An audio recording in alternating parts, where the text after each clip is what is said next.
know.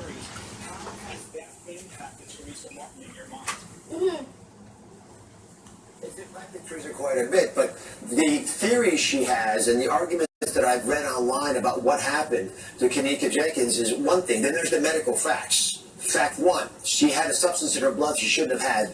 So someone gave it to her, she took it on her own, but that is probably the main reason she wandered through the hallways and got into trouble in the first place. Number two, how'd she get into the freezer? It's a pretty heavy door to open up.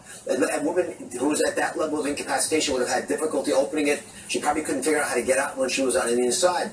And it brings to the biggest issue is why was there such a delay in looking for her? Now remember, when you walk into a freezer, which are supposed to be at 0 degrees, you have a certain amount of time before you're found, and you can still be saved. Now, we don't know how long that time is, somewhere between an hour and 10 hours, but certainly Teresa Martin's big anger is that she went to the authorities, she called 911, she went to the hotel leadership, and she was told that there was no reason to start looking at because her daughter was probably off with her friends.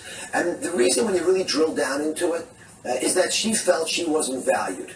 Because if she acted a bit more bold, if she made more noise, she'd been discredited as being a hysterical mom. And so because she was discounted as someone who was really trying to get help for her daughter never had a chance. And that is the root cause of a lot of their anger. All right, Dr. Oz, we have a clip of your interview with the family's attorney. We want to take a moment to listen to that. It's of interest to me because there's no evidence that she was ever prescribed the medication. Granted, she's a 19-year-old, but her mother knows her well. You can tell from the way she responded to the initial reports that her daughter was missing. We don't know if she willingly, was it passed to her? Was it slipped into her drink? It's completely unknown to us, but this should never have been in your daughter's body. Yes. And in one's investigation, you can't ignore a finding like the pyramid in her system. Do you think someone slipped this little itty-bitty pill to your daughter? Yes. My daughter doesn't like taking pills. Okay, so Doctor, I have to ask you, this is Chicago. This is a city where the climate is largely distrust, especially among the African-American community towards police. That said, might Teresa Martin be influenced by those around her, those protesters who stood outside that hotel room, despite the fact that Rosemont police had closed the book, despite the fact that the autopsy found no sexual assault? Might that be impacting her decision-making when it comes to this case?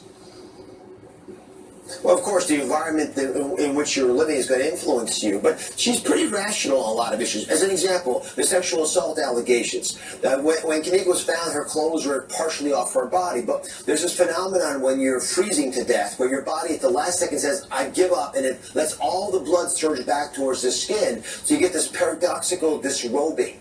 That's a medical explanation for why she may have looked the way she looked. So that's not the big issue for me, or I don't think even for Teresa, and certainly not for her legal counsel. There's some very concrete realities. That little white pill looks like a lot of other white pills.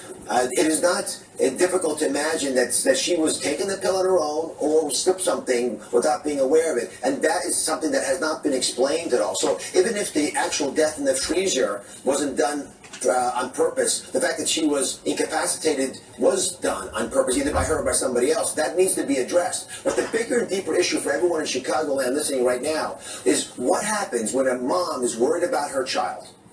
Is law enforcement going to listen to that? Is 911 services going to sort of play it down? When you actually listen to those recordings, which I know you have, you're sort of made to think that this wasn't really an emergency, whereas that was the only chance this young woman had of being saved. And that's a bigger concern for the entire community to address. How can an African-American mom express her concerns and be valued? Dr. Oz, thank you so much for talking with us exclusively this morning about your exclusive interview with Kenneka Jenkins' mother and attorney. Thank you. I just wanted y'all to hear that. I'll be with you tomorrow.